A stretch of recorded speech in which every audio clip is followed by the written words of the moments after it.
Today's briefing. Apple adds a guardrail to macOS terminal to blunt click-fix-style copy-paste attacks.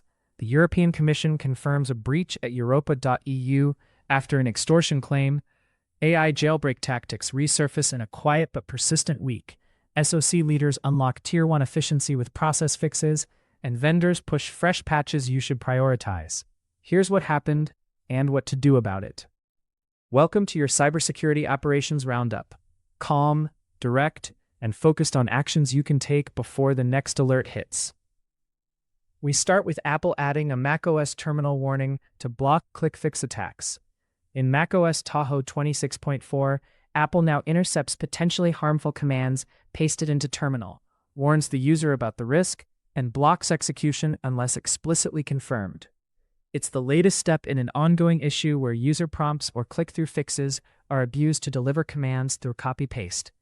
This matters because copy-paste into terminals is a common path from social engineering to code execution, bypassing traditional download controls and many endpoint detections. For defenders, prioritize deployment of Tahoe 26.4 across managed Macs, test the new prompt behavior with your help desk scripts and developer workflows, and update user training to reinforce that terminal warnings are a stop sign, not a speed bump. In MDM, review restrictions and banners for terminal, and consider content filtering or clipboard protections that flag shell one-liners reaching terminal from untrusted apps. Next, the European Commission confirms a data breach following the hack of its europa.eu web platform, a compromise claimed by the Shiny Hunters extortion group. The Commission's confirmation moves this from rumor to validated exposure. While technical details remain limited, confirmation alone changes risk posture for organizations that interact with europa.eu properties. This matters because validated breaches raise the likelihood of follow-on phishing, data misuse, and credential replay against users who may have accounts or reused passwords tied to the affected platform. For defenders, initiate targeted monitoring for suspicious messages referencing Commission services. Push password resets or rotations where relevant, and review SSO and federation logs for unusual access tied to accounts that interface with europa.eu.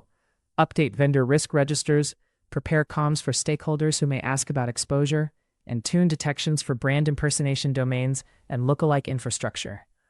A weekly recap highlights a quieter week that wasn't good news.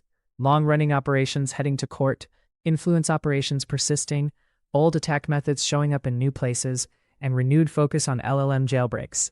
The through line is persistence and drift back to techniques many teams have deprioritized. This matters because AI security issues directly affect model safety, data exposure, and trust in automated systems, especially where LLMs are wired to tools, knowledge bases, or customer-facing workflows.